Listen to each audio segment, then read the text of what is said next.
Hey everybody, it's the MadMaster here. I'm doing another video. Today is called 5 movies I really like, and it doesn't mean necessarily that they're like always like my top favorite movies of all time per se, but lately just films that I've kind of discovered and really enjoyed and influenced my tastes or whatever. So I would say like I've said my lists of favorite movies over the years sometimes. There's 5 films I really liked, especially the last few years, and kind of discovered these movies.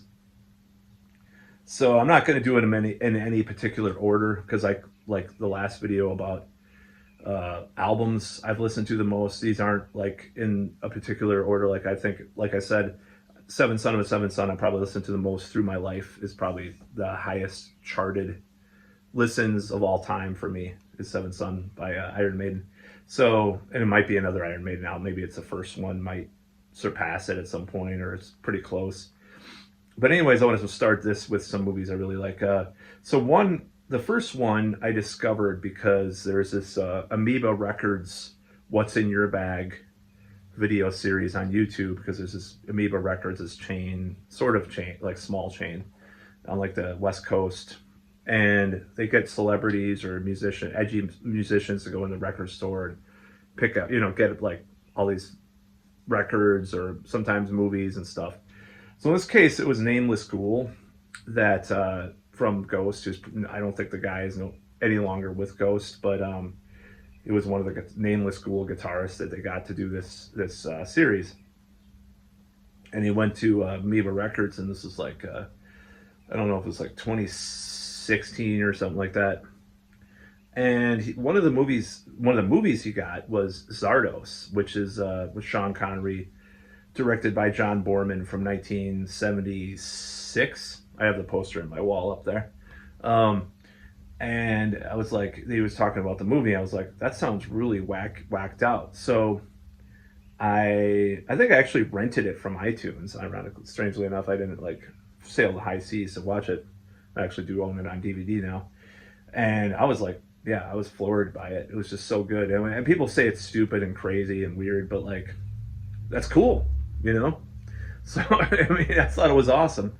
So it just has it has a message, a meaning. It's kind of pretentious, but John Boorman gives this atmosphere like in Excalibur. They kind of has some similar motifs in and The Exorcist 2, there's this weird, like, I don't know if he was like coked out or on drugs. This like weird period of time where he directed these 3 films, Zardoz, Exorcist 2, and Excalibur.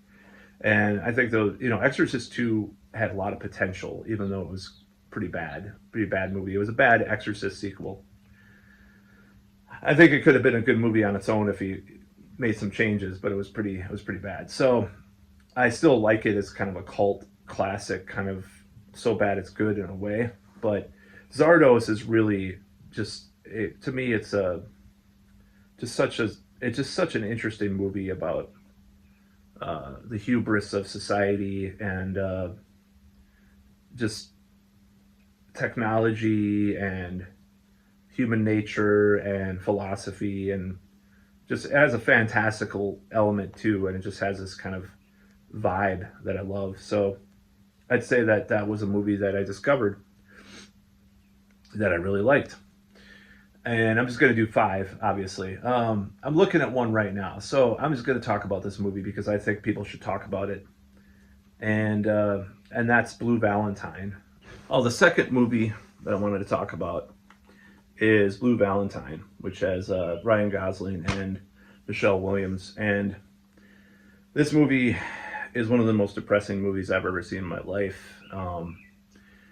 Because the anguish of a failing relationship and that gap, that need, that hole that it digs in your heart really comes through in this movie. I have Zardoz over there. I didn't want to walk all the way over there with my injury, but this movie is just so depressing and dark. I'm trying to, it's hard to like even fathom like how this feeling manifests itself in real life, and how it actually ties into this movie, because this movie just it has like a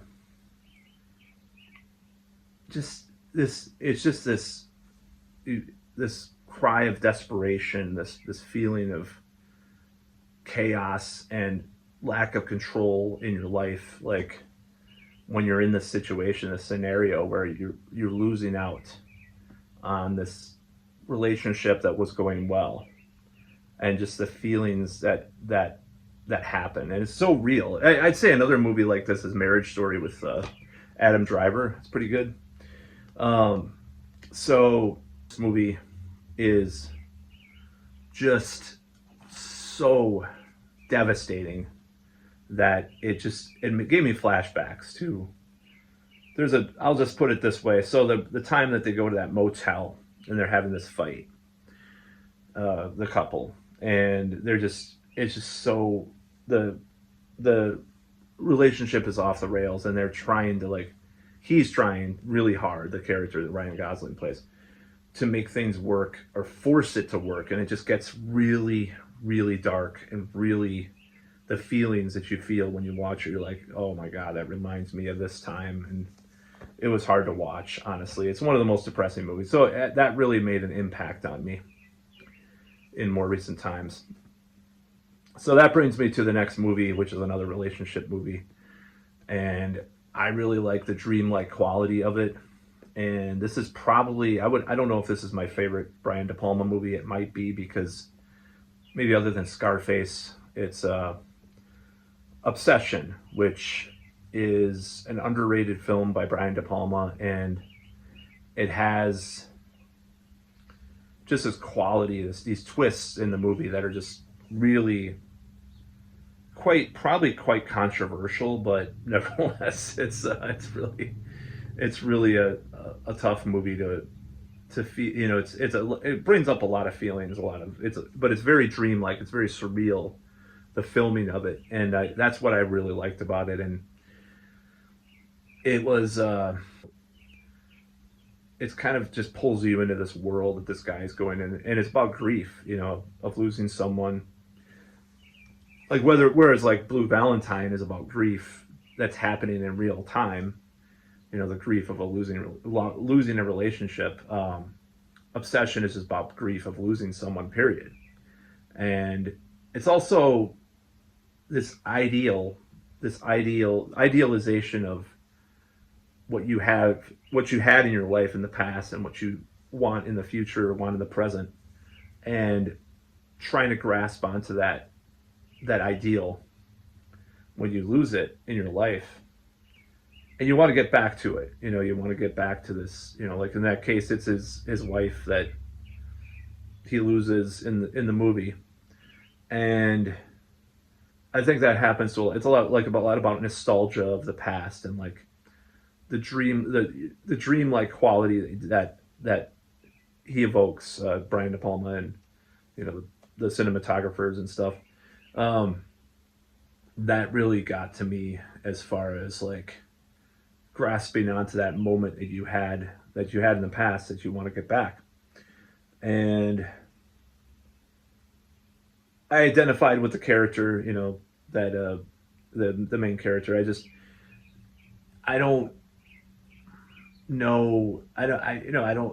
I've never experienced anything that intense in my life like what happened to him, but nevertheless. And then there's this just weird turn that the movie makes, that just, I guess, I don't know if people it was unexpected. It's very much like Vertigo.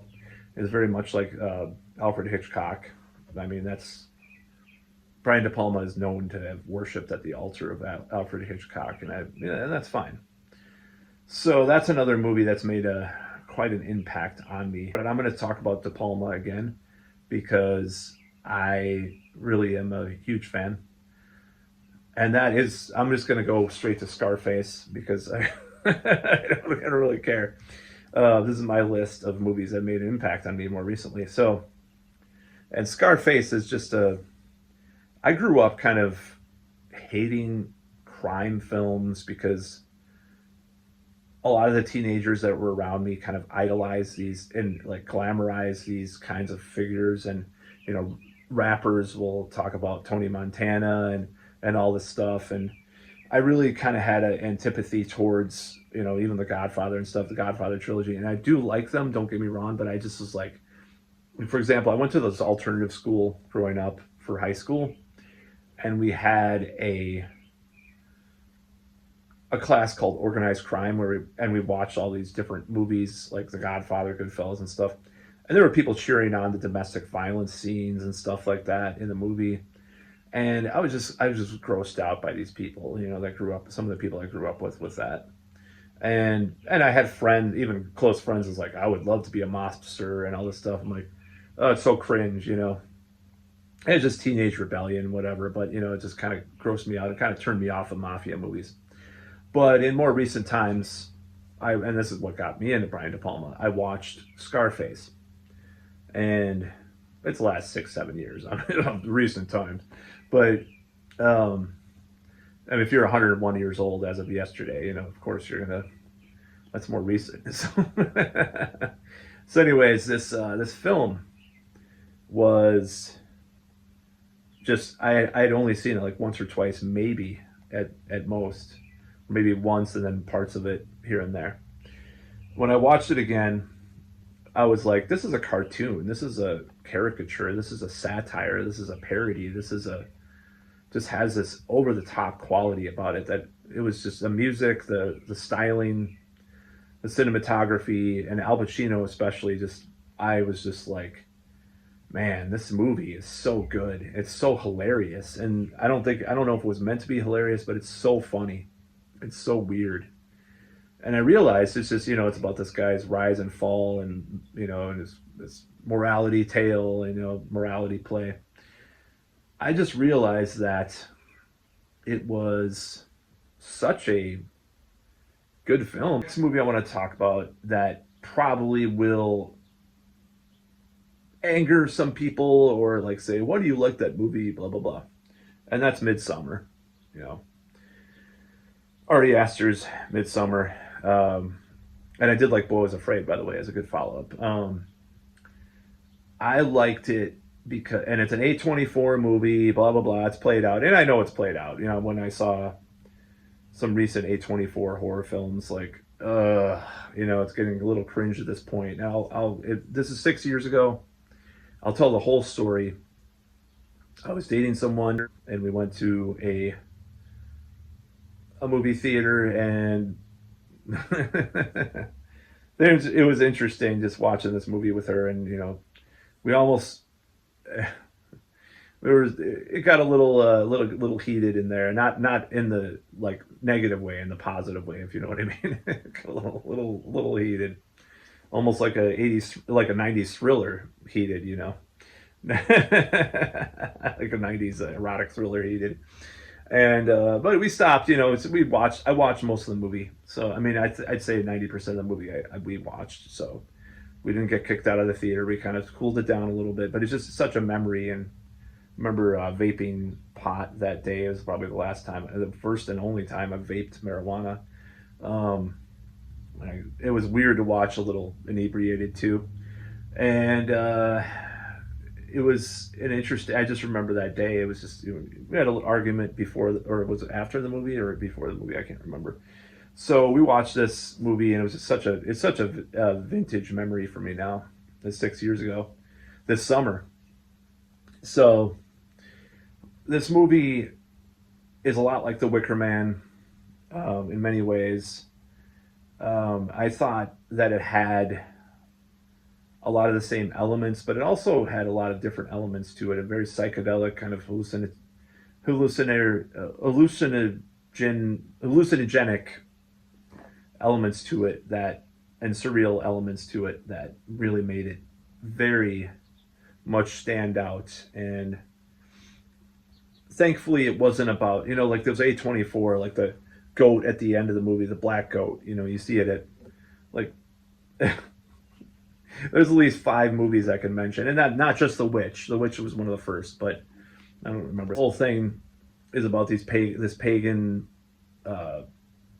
community. This guy pulls this girl that's really traumatized by killed, and her boyfriend's kind of a douchebag, and they're on the verge of breaking up, and you know all this stuff. And then some friends go to Sweden for this festival in this remote community. It's kind of like the Wicker Man in that way. This person is just like on the verge of something, and then they get pulled into this cult, and all this weird stuff happens, and all this kind of bizarre things. And it just, to me, the film, I don't know if it symbolizes anything special or anything different than films like this, but it just had such a cool feel to it, and such a cool atmosphere that you're watching, and you're disturbed by it, but you're also pulled in. And I like films like that kind of play with your emotions like that pull you in, but also kind of disturb you. And you're like, why do I like this cult? Kind of, why am I on their side? It makes that moral ambiguity. These people get killed.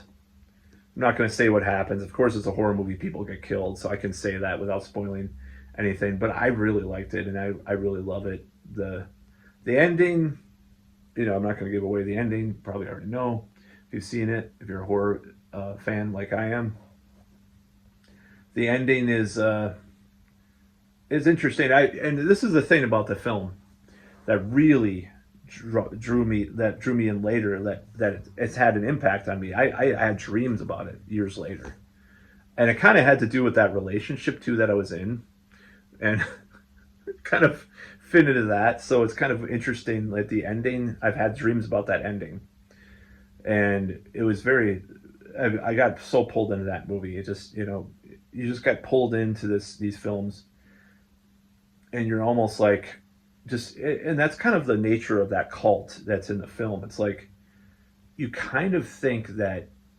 maybe they're wrong. You don't know if they're wrong or they're right in their ways, you know, in their beliefs or their practices. And that's kind of that really kind of is indicative of a lot of things in society, in our world. That, am I doing the right thing? Am I doing the wrong thing? Is this right or wrong? It feels right, but there's a lingering sense of dread. Midsummer is such a good movie to, not only just the craft of the movie. And I'd say it runner up. Beau is Afraid is a good movie too. And I know people do not like Ari Aster and bash him. Just, you know, he's overrated. I'm just like, well, I'd rather watch. I think Beau is Afraid was a very brave movie to do after Midsummer, because he could have just done. This is a guy that I'm disappointed with, is Osgood Perkins, because I thought he had a lot of potential after Blackcoat's Daughter. Gretel and Hansel was a good movie, but I did not like The Monkey that much, and I did not like Longlegs that much. So I was very disappointed. But Ari Aster is delivered, and even Robert Eggers, even though I wouldn't say Nosferatu was perfect, I don't think it's like a masterpiece. Actually, the experience, speaking of Robert Eggers, I think the experience of watching the new Nosferatu was kind of like Batman Returns, the one, the Batman with Danny DeVito, the Tim Burton. It's very stylized. It had a lot of cool stuff in it, but it's not as memorable as the first one. So I'd say that Nosferatu is a lot of style, and it doesn't lack substance completely, but it could have had a little more substance to it, but I still love it, by the way. And I'm just saying. But Ari Aster, I think, is a superior filmmaker to Robert Eggers, and the way that he just pulls you into these films, and you're in this weird vibe or whatever, surreal vibe or dreamlike vibe, kind of like a lot of Brian De Palma. Very different directors, but I'm just saying the way they pull you in, or even like Argento at times too, during his better days, I should say. But you're pulled into these vibes and these types of moments and these set pieces and stuff. So yeah, I think Midsummer is definitely one of my favorite modern films, and I know that is, there's a backlash towards a lot of these directors now, But I'd rather have that than a lot of the stuff that came out before. You know, these all these sequels, these like scream the whole Scream thing just lasted years. All these crappy movies, or you know, just a lot of these Bloomhouse or whatever. All these movies that came out for years in the horror genre. I'd rather have elevated horror, which I think is oxymoron because I think it's just like intelligent metal. I'm gonna do a little side rant on that, so maybe I'll do another video about that. But anyways, that's about all.